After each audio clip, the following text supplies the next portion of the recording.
Huwag yung kayong magkadisgrasyahan tayo niyan. Sinasabi ko madidisgrasya kayo. At madidisgrasya kayo. Hindi ako urong dito. And I said, I would stake my honor, my life, and even the presidency.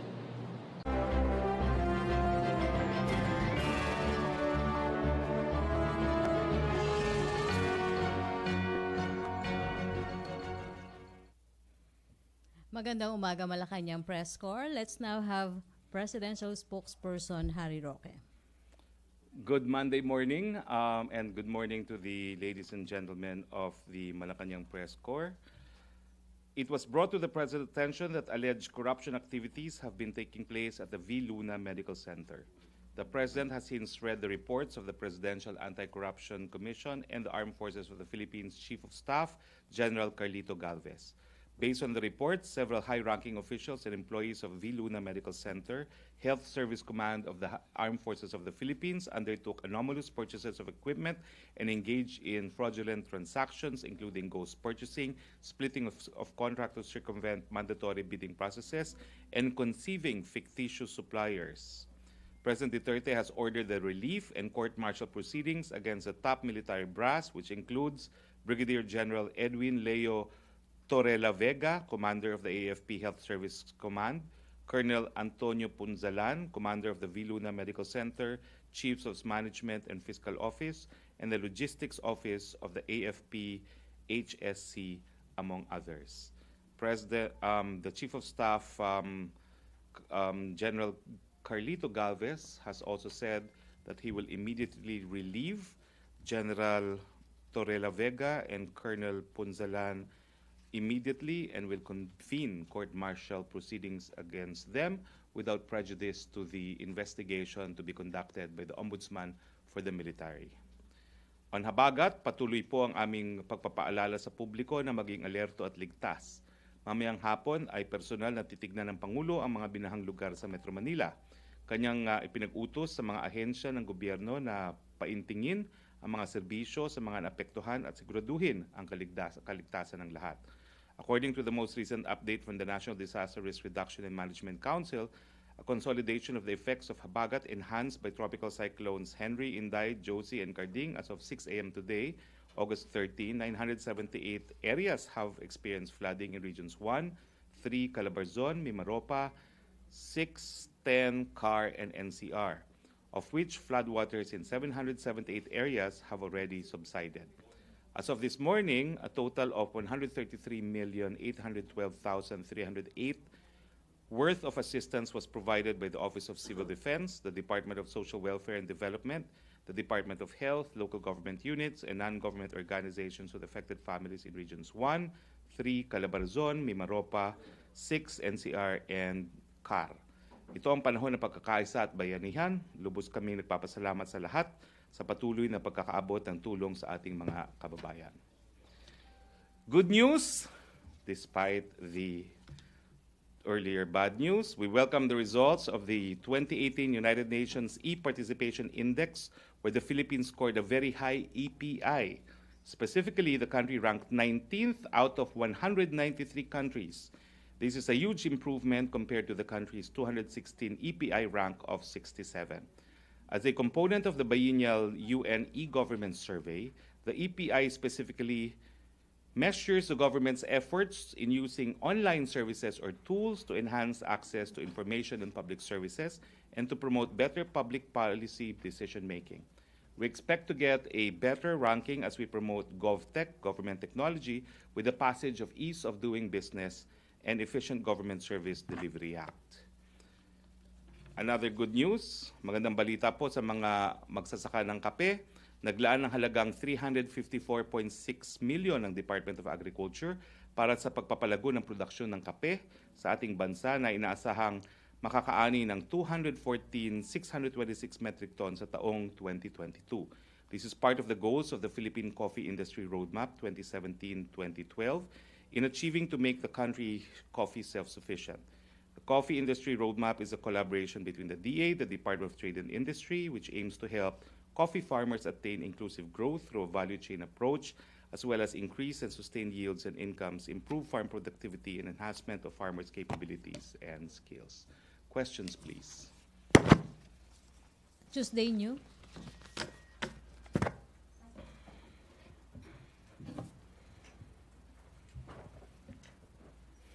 Hi, sir. Sir, kailan po magiging effective itong pagsibak doon sa high-ranking officials ng AFP at sino ang kanilang magiging kapalit? Sa pag-uusap ko po kanina lang kay Chief of Staff, no, meron na raw siyang memorandum, no, na rini-relieve itong mga officers ng militar behind this anomaly sa Viluna, and that should be effective upon receipt of the officers, no. Wala pa pong names na kapalit. Now, tomorrow, they will be releasing a larger report. The report that they have now only involves ghost transactions, no? Ghost deliveries involving 1.491,570,000, no? Meaning 1,491,570,000 pesos worth of ghost deliveries. But there are a series of transactions involving almost hundreds of millions of pesos, no? So they will be releasing subsequent reports in due course. Follow up, Joseph Morong. Sir, how did they discover the anomalous acts? I don't know if I'm at liberty, but they had the whistleblower.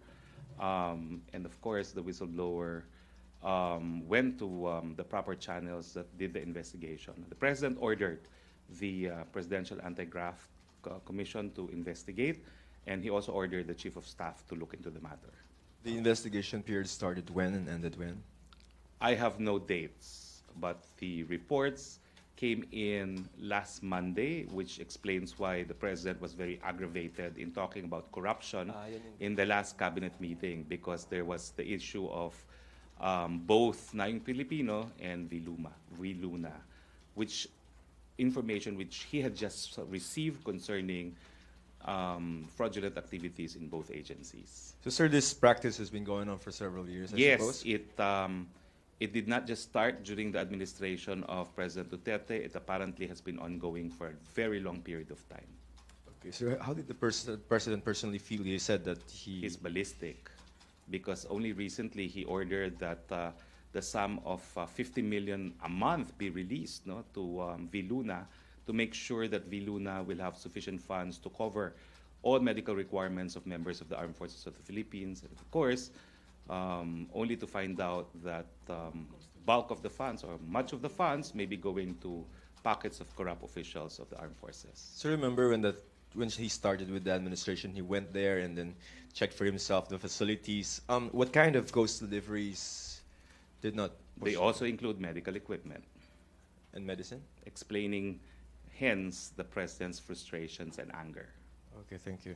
He was personally aggravated when the information on corruption was confirmed, no, in Viluna. Personally aggravated and angered. Thank you, sir. Follow-up question, Pia Gutierrez. Sir, you mentioned President Duterte also ordered the relief of the members of the logistics office of the AFP-HSC. Ilan po kaya ang nandun? The total number of individuals, according to the Chief of Staff, who will be relieved is around 20. Is But it that I only have 2 names so far, no? But there will be around 20. is it the entire office yun, sir? 20? I suppose the entire office that has to do with procurement will be relieved. And also, sir, yung larger report, could it include other cases then, sir? Yes, it definitely involves other cases. That's what angers the president. This is not an isolated transaction. It involves quite a number of anomalous transactions. Investigation has been concluded, sir. Yes, that's why there's already a report. Thank you, sir. Follow-up, Cristina Vendano. So, sir, it may balloon to more than 1.4 million, if ever. Oh, definitely. So Definitely. So the 1.4 million is just an initial. Yes, that's just one case. Of We're talking of, according to the Chief of Staff, and I had a conversation with him, hundreds of millions of pesos. So yung 1.4 is a current purchase, It's sir? one transaction alone. So, they conspired because if there are 20 Apparently, it's a conspiracy. involving all procurement, It was institutional corruption in Viluna. so if ever, sir, the office will need to be, yung replacements are needed because baka ma-stop yung operations. Correct. I think there will be widespread and many replacements to be appointed, no? Because according to the Chief of Staff, there will be no less than 20 individuals who will be relieved and subject to court-martial procedure. Ina Andolong. Sir, you mentioned kanina yung parang nagkaroon sila ng mga false suppliers. Can you tell us more about how they do this? Maybe tomorrow. I have the documents, but they're this thick. We'll go through them and we'll make a summary. Okay. Does Tomorrow the- we can give you more details. Okay. Sir, at the start of his term pa lang kasi si President Duterte was very keen on putting in Modernizing the Viluna AFP specifically. Yes. Does this mean na yung mga pinangako niyang equipment nakarating ba or affected ba yung mga yun dahil dito sa corruption na to? Well, I think because of the pervasive fraud in the procurement process, siguro nakarating, but there was definitely overpricing and other kinds of fraud committed. Follow-up, Pia? Sir, clarify ko lang yung amount ng ghost deliveries. It's 1.4 million and not billion as Yes, earlier. 1.491 million, yes. But several transactions amounting to hundreds of millions of pesos. So yung 1.4 million, isang transaction lang yun, sir? Yes, isang transaction lang yun. Okay. Follow-up, other issue? RJ? Sir, business groups yesterday issued a joint statement supporting the economic managers of President Duterte, warning against the shift to federalism. How does the palace take this? Well, this is the kind of discussion that we welcome as far as charter change is concerned. We want these kinds of discussion. We want people to think deeply about the ramifications, and we welcome all sorts of imports from all members of society. No? So this is, of course, an input that the President will consider, and we're hoping that the legislators who will tackle charter change will also consider the position of the business community. Is the President aware of these concerns, sir?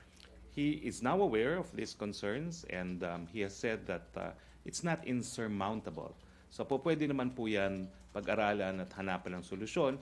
Hindi naman po complete na balakin yan para sa charter change. Has he ever talked to his economic managers about this?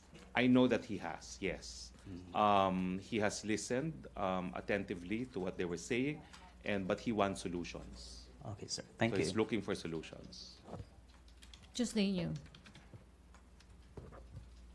Sir, you mentioned a while ago that the President will have an aerial visit, Metro Manila and Yes. Rizal.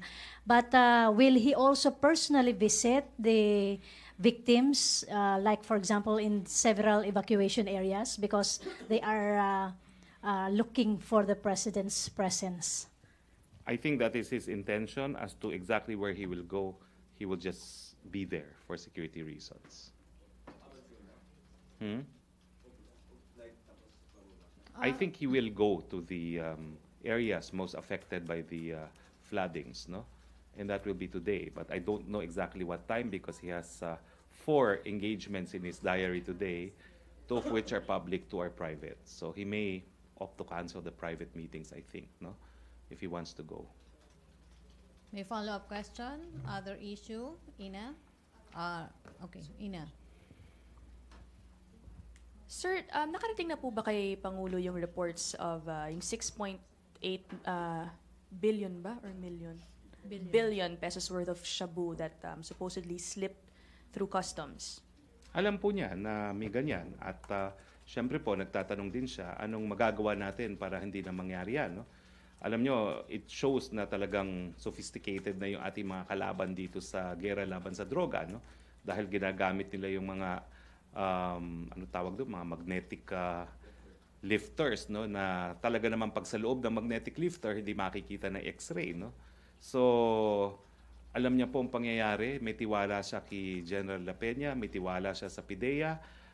Inaasahan niya na magkakaroon ng mas malapit na ugnayan ng PIDEA at ang Bureau of Customs dahil nanggaling naman po sa PIDEA itong si General La Peña, no. So walang dahilan para hindi magkaroon ng mas malapitang koordinasyon, pero kinakailangan po masok po ito at kinakailangan na ma-identify kung sinong behind this para matrace natin kung sino yung hahabulin para sa mga droga na nakapasok na, kung meron nga nakapasok. It's quite a big shipment, sir. You mean he still fully trusts La Peña despite the fact na malaki yung shipment na nakalusot? Well, yung circumstance kasi, napakahirap mahanap talaga dahil sa X-ray hindi lumalabas yan kapag nasa loob Yan ang problema dyan. No? So talagang bago na naman itong modus operandi no? ng mga bagong modus to ng ating mga kalaban. At ang alam ko, no, buong paniniwala pa rin at tiwala ni Presidente kay General La Peña. At ang nais niyang mangyari is paano masusugpo ito ng matigil na itong practice na ito. At hahabulin pa rin natin yung kung ano man yung nakapasok, kung totoong meron na nakapasok. May follow-up? Joseph. Sir, but dalawa yan. Isang 4 billion na nauna na, tapos ng 6.4. So, this is not a joke, no? But how do you explain that such amount can enter our country despite our very strong anti-drug war? Well, obviously po, ito yung mga bagong estratehiya, no? Sino ba naman mag-iisip na ipapasok yan sa isang equipment na kapag nasa loob hindi nga madidetect, no? So, short of opening all shipment, na imposible naman, kinakailangan sigurong repasuhin yung sistema ng customs. Pero, ito naman po, if it's any consolation, na red flag naman po siya, no? At tignan po natin kung ano pang further steps that we can take para ma-prevent kayong pagpasok ng mga pinagbabawal na gamot, lalo na ng shabu. Would we have any update on the investigation and efforts to trace 1 ton of It's drugs? ongoing. And of course, the President has given this investigation priority. How does he feel about this? He wants to know the bottom of who's behind the importation, and of course, he's raring to apply the force of the law against those behind these importations. But it clearly shows that the problem has an international aspect, no, because these are imports, no, from other countries. Does it show that we're not up to par with the strategies of this international drug network? Well, it shows that we need to be ever vigilant against these international syndicates behind the importation of shabu into the country. Okay, thank you. Follow-up? Other follow-up, RJ? Sir, Fitch and Moody's have also warned of this shift to federalism move. Can you spell out for us, sir, the President's position on this, the implication of federalism on the fiscal policy? Well, you know, there's disagreement. Like, I disagree with the economic managers. Of The course, President, sir. I only have, and the President has been listening. He still wants it because he's the foremost proponent of charter change towards federalism. But of course, he wants it done in a manner that will not put the country in trouble, no?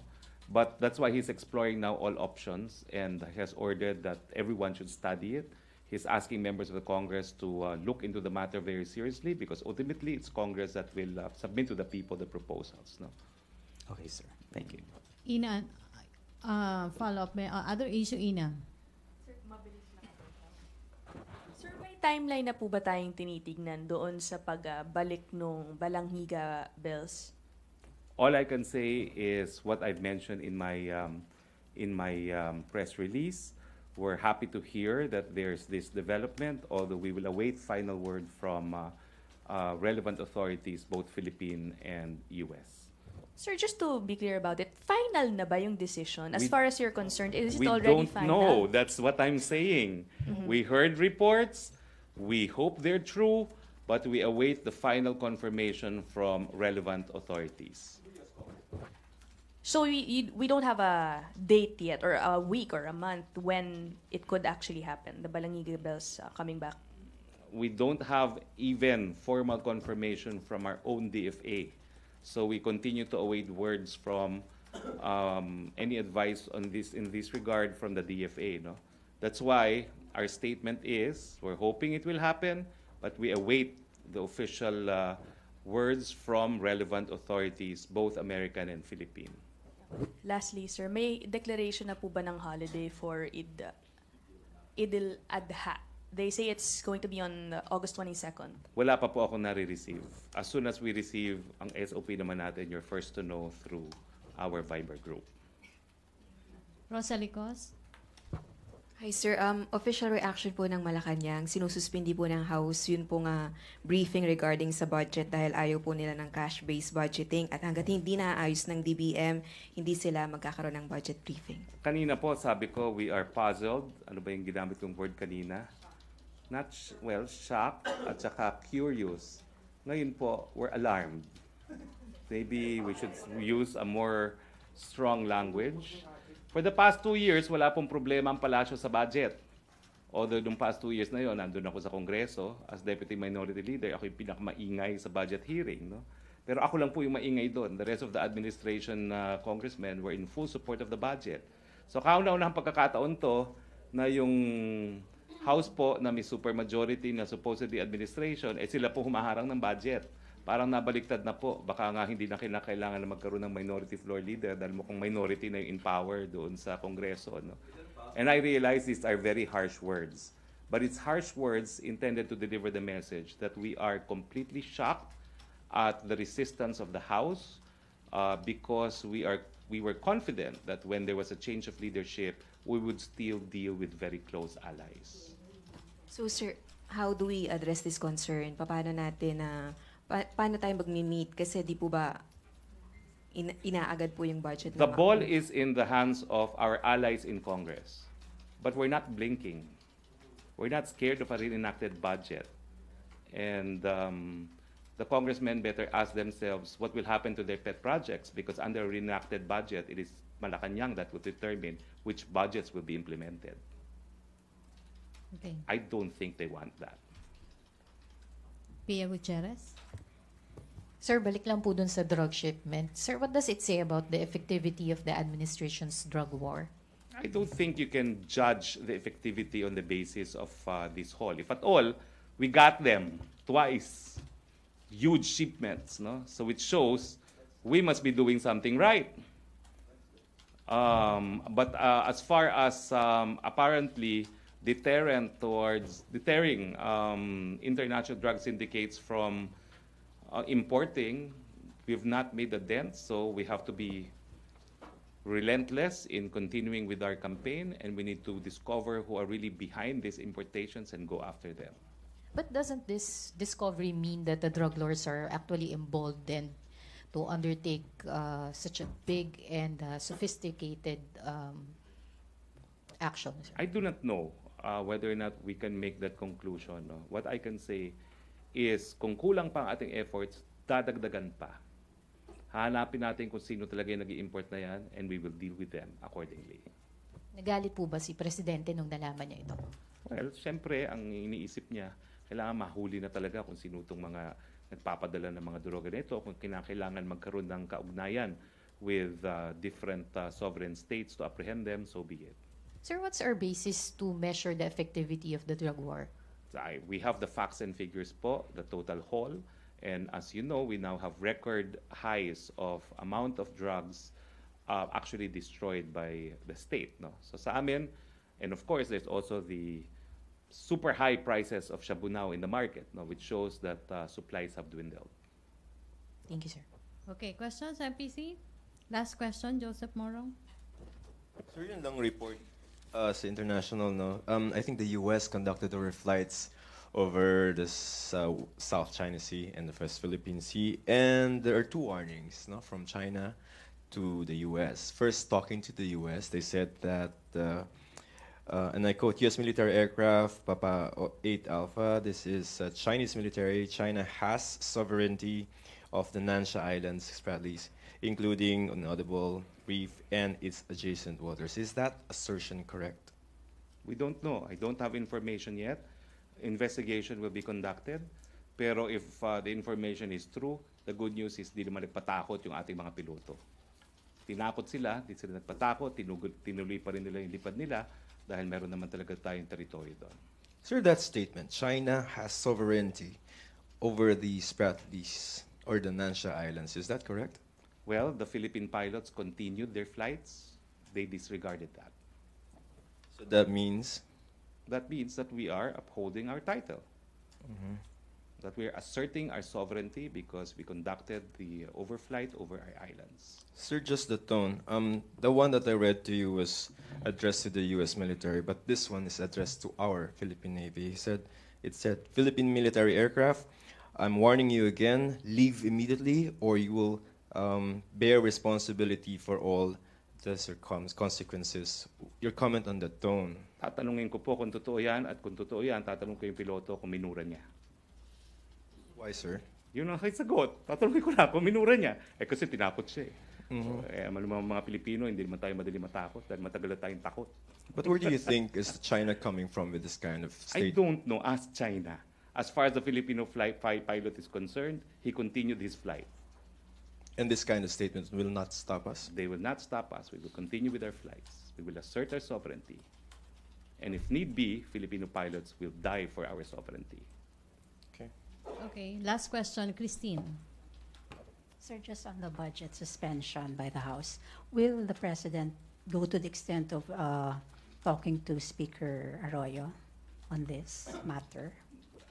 I've only been in contact this morning with Secretary Jokno and Secretary Dominguez, and they were united in saying that we are not daunted by the possibility of a reenacted budget, because that means it's the executive that will choose which projects will be implemented. So that's the information that I got from both of them. So in other words, we're not about to give in. The cash transaction will ensure that only those projects that can actually be implemented will be included in the budget. This is a very good solution to the problem of underspending. We agreed on cash budget for 2018 in the sense that we all knew, I was then a part of Congress, that implementation of projects would have to be only 1 year, and we don't understand why there's been a change of heart this year around. Because last year they agreed that project implementation will be only for 1 year and not 2 years as it was in the past. So we're surprised that they're asserting now that it should at least be 2 years. Alam nyo kasi, pag tinuloy natin yung obligation-based, hindi po totoo na 2 years lang implementation yan. 2 years para mabid.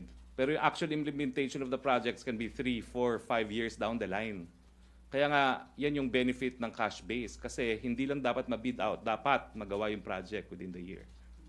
So what will happen dun sa cash base if you have a reenacted budget? Hindi mo na ma-reform eh. Well, ganun din po kasi yung patakaran ng 2018 eh. It has to be implemented within the year. So pareho rin po ang sistema na gagamitin. It will have to be bidded out, obligated within the year. So yun ang mangyayari. 2018 budget and the reenacted budget will follow the same procedure. Okay. So will the build program be affected by...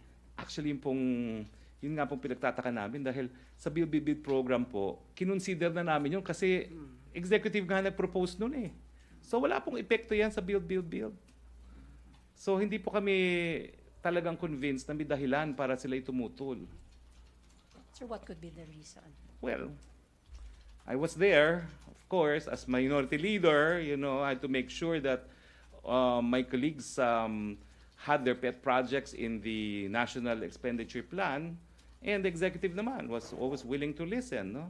So wala pong problema yun, dahil para sa taong bayan naman yan. Sila naman talaga ay tunay na representante ng taong bayan. So kung anong kinakailangan nila, dapat mailagay sa budget, pero hindi po yung dahilan para itigil ang hearing ng budget. Ace, last. Sec, follow-up lang dun sa budget. Since sinabi nyo hindi kayo takot sa reenacted budget, di ba? Parang hindi kayo worried. Pero it has been established na yung reenacted budget prone to corruption yun. Kasi yung mga ibang project na tapos na, nandun pa rin yung budget kasi nga reenacted. How do you reconcile that with the administration's anti-corruption stance? Well, kaya nga po sinasabi ko, ang magdudusa kapag reenacted budget, ang mga congressmen and their constituents. Kasi hindi congressman nila ang nag-recommend ng projects na mai-implement. It will be the executive that will make that decision for them. Samantalang ngayon, yung mga proyekto na nasa budget yan, lahat ng mga projects nila dumaan sa mga regional development councils at nakapasok po yan sa budget. Lahat naman po yan, bago naging budget, kinuha yung mga pet projects sa mga congressmen sa pamamagitan ng mga regional development councils. Ganun po yung proseso. So kapag reenacted budget po yan, dahil yung mga line items ay nagawa na yung mga karamihan ng proyekto ron, executive na mamimili kung saan gagastosin yung mga pondo. But may On assurance, an election year. So I think the congressmen don't want that. so may assurance si executive na in the event na magkaroon ng reenacted budget, wala namang corruption na mangyayari or wala. Kami po sa executive, kampante kami na walang korupsyon sa aming hanay. Oh. Pero I don't think the congressmen would want that their pet projects will not be implemented on an election year. Thank you, Secretary. So we expect the usual cooperation from Congress soon because together we will provide the needs of our constituents. Okay, maraming salamat, Presidential Spokesperson Harry Roque. Maraming salamat po and see you tomorrow. Okay, maraming salamat Malacañang Press Corps. Back to main studio sa Radyo Pilipinas and People's Television Network.